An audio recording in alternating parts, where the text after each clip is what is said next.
Bonsoir mesdames et messieurs et bienvenue à vous tous à cette édition vespérale du journal. Au sommaire, nous allons parler de cette rencontre de ce lundi 23 novembre 2015 entre les nouvelles autorités provinciales et les chefs des divisions de la fonction publique. Au menu, faire l'état de lieu du secteur public dans la province du Haut-Katanga.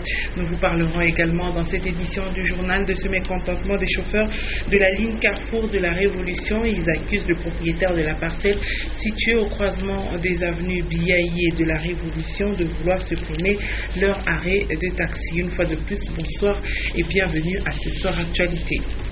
Je le disais tantôt au sommaire, la nouvelle équipe dirigeante du Haut-Katanga a rencontré ce lundi 23 novembre 2015 les chefs des divisions de la fonction publique. Il était donc question de faire un état des lieux du secteur public dans le Haut-Katanga. Le reportage porte la signature de Célestin Mouvanda. Depuis la prise des fonctions, le nouveau commissaire spécial du Haut-Katanga et ses adjoints multiplient des rencontres de prise de contact avec différentes couches de la population. Autour d'une table, les chefs de division de la fonction publique de la province du Haut-Katanga. Au nom de ses collègues chefs de division, Bivo Mwengue de commerce extérieur a fait un état des lieux de la fonction publique dans la province.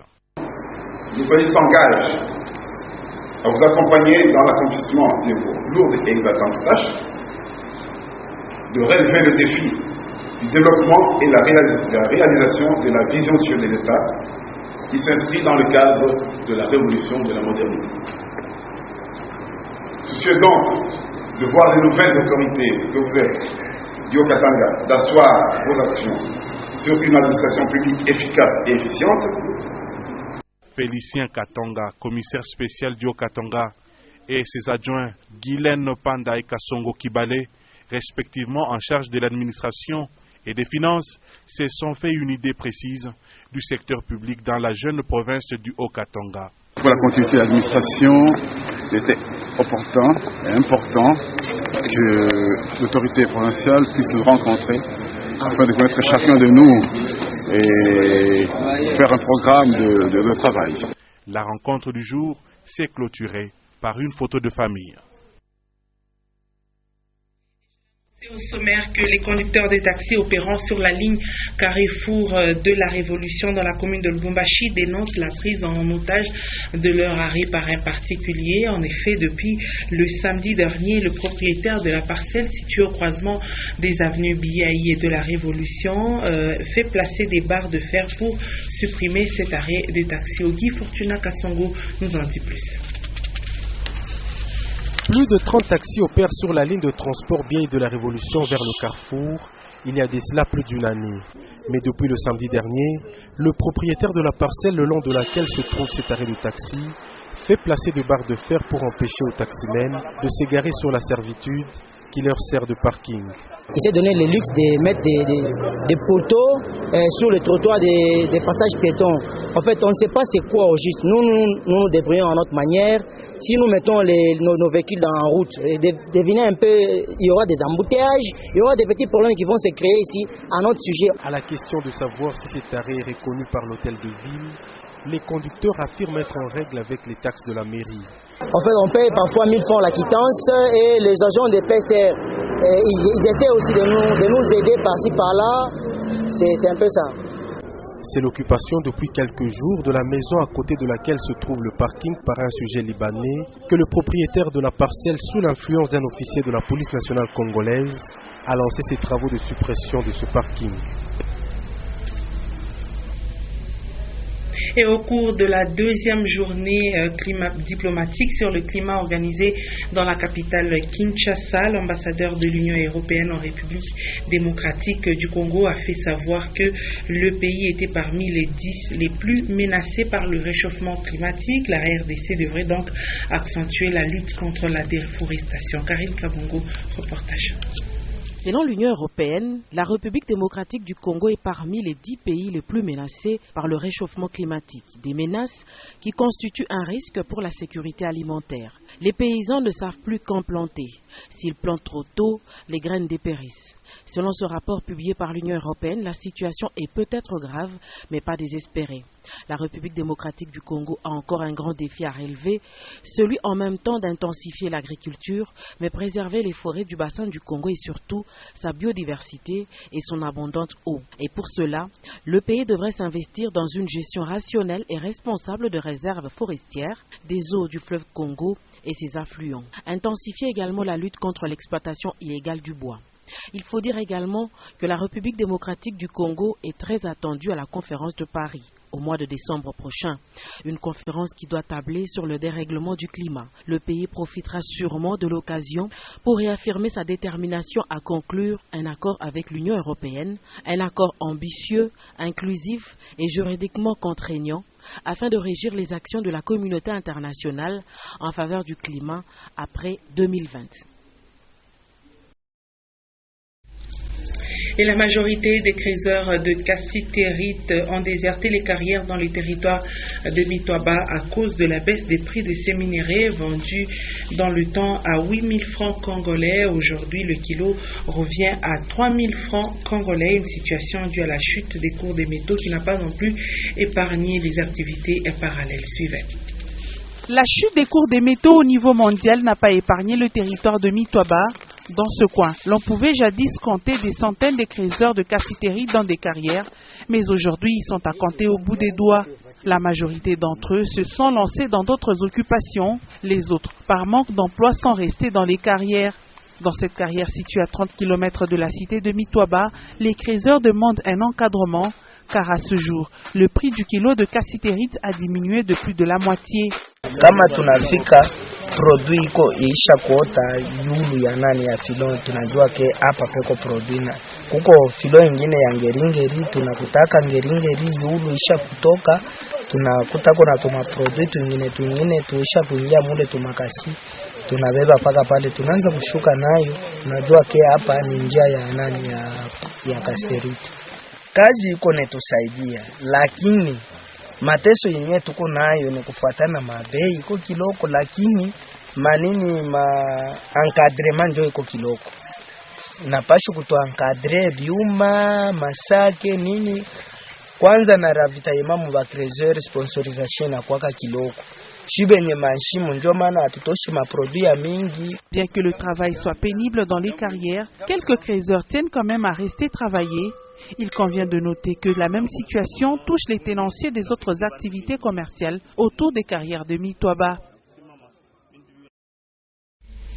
Autre chose à présent, cela fait 60 ans depuis qu'existait Rotary Club ici à Lubumbashi. La célébration de cet anniversaire a coïncidé avec la commémoration de la journée mondiale de lutte contre la poliomyélite. Voilà pourquoi les membres de ce club ont associé la communauté des personnes vivant, des personnes victimes, voulais-je dire, de polio à une marche de santé. Edouard Kankou et Richard Chimba nous en disent plus. Les membres des Rotary Club de Lubumbashi ont célébré la journée mondiale contre la polio à travers une marche de santé. C'était aussi une occasion pour célébrer les 60 ans d'existence de ces clubs dans la capitale cuprifère.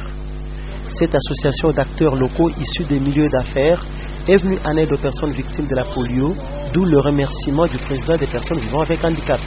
C'est pour moi une très grande joie d'être ici ces jours au nom de toute la communauté des victimes de la poliomyélite, pour vous exprimer ce que nous ressentons. 60 ans d'existence, c'est pas peu, et si vous existez pour lutter contre la poliomyélite, rassurez-vous que votre combat est noble. Patient Kiboué, président Rotary Club Lubumbashi, parle des actions de son association dans la communauté. S'il faut étaler les actions menées durant 60 ans, je crois qu'on n'aura même plus le temps pour ça. Du moins, la communauté en sait quelque chose. La particularité de cette année, pour marquer cet anniversaire, nous avons organisé cette marche où il y a eu près de 300 participants, des gens qui font foi aux actions de Rotary, des gens qui nous ont toujours accompagnés, même sans être membres de notre club. Et vous me donnez encore l'occasion de les remercier. Après la marche de santé sur les différentes artères de la ville et la réjouissance des bénéficiaires, les membres du Rotary Club de Lubumbashi ont eu un moment de partage à leur siège situé sur l'avenue Kapenda. Et avant de parler sport, parlons de cette pluie qui s'est abattue le dimanche dernier dans la ville de Lubumbashi qui a endeuillé quelques familles au camp Kassapa. 3 personnes sont mortes atteintes par la foudre. La scène s'est déroulée dans une église alors que les fidèles étaient en plein culte. Janine Gouchou, reportage. C'est une scène horrible à laquelle ont assisté les fidèles de l'église 34e CADC Safina le dimanche 24 novembre 2015. Pendant qu'une pluie s'abattait sur la ville, une foudre a frappé l'église. Soudain, tous ceux qui étaient à la chaire sont tombés d'après les témoins. Comme il pleuvait, presque toute l'église s'était confinée à côté de la chaire. Mais soudain, il y a eu une foudre. Tout le monde est tombé par terre et on a commencé à les évacuer. 4 personnes étaient dans un état critique et 3 autres ont été dépêchées dans un centre médical de la place pour de soins. Sur les 4 personnes acheminées à l'hôpital Sendoué, 3 ont succombé. Certains fidèles attribuent cette situation à un conflit de leadership qui existait au sein de leur communauté. Il y avait des désordres au sein de notre église. L'ancien pasteur proférait toujours des propos de menaces. Il disait que les sangs couleraient dans notre église. Et c'est ce qui est arrivé. Pour l'épouse de l'ancien pasteur incriminé, le problème est ailleurs. Ces temples des dieux, lui, étaient inachevés. Voilà qui a poussé le bourgmestre de la commune annexe à exhorter les autorités des églises à parachever les constructions, ceci en vue du bon déroulement du culte, mais également pour la protection des fidèles. Et pour terminer, vous venez de le suivre, le Mo Ibrahim Cup, la sélection locale du Ghana a joué contre le tout-puissant Mazembe Anglebert. Le score de la rencontre a été de 3-1 en faveur du TP Mazembe. Regardez. Un trophée de plus, le tout-puissant Mazembe Anglebert vient de garnir sa vitrine en gagnant la Mo Ibrahim Cup 2015. C'est des mains du fondateur du tournoi lui-même, M. Mo Ibrahim, que Robert Kidiaba Mouteba a reçu ce prestigieux trophée. Un mérite sur terrain qui est venu ponctuer 3 jours de réflexion sur la démocratie et l'économie en Afrique. À Accra Stadium, le président de la République en personne, John Dramani, donne le coup d'envoi fictif du match avec à ses côtés Moïse Katumbi Chapwe, président du club de Lubumbashi. Les Corbeaux, au mieux de leur forme, vont dominer le match dès l'entrée. À force de bousculer la Dream Team ghanéenne, cette équipe qualifiée pour le championnat d'Afrique de Nations du Rwanda 2016 va prendre de l'eau dès la 12e minute. Sur le corner de Yannick Toussilou, Daniel Adjei vient catapulter de la tête.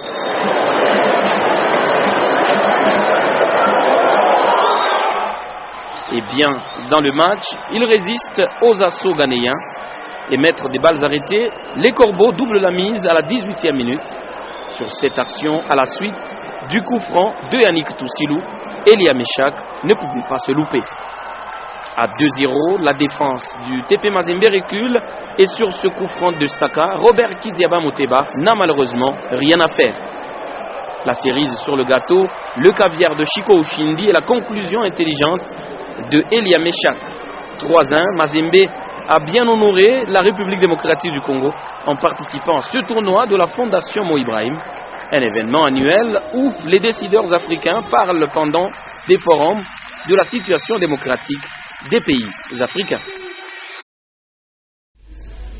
Merci mesdames et messieurs de nous avoir suivis. C'est la fin de cette édition du journal. Le prochain rendez-vous, c'est demain à 9h. Moi, je vous retrouve à 23h avec ce même et réel plaisir. Bonne soirée à vous tous.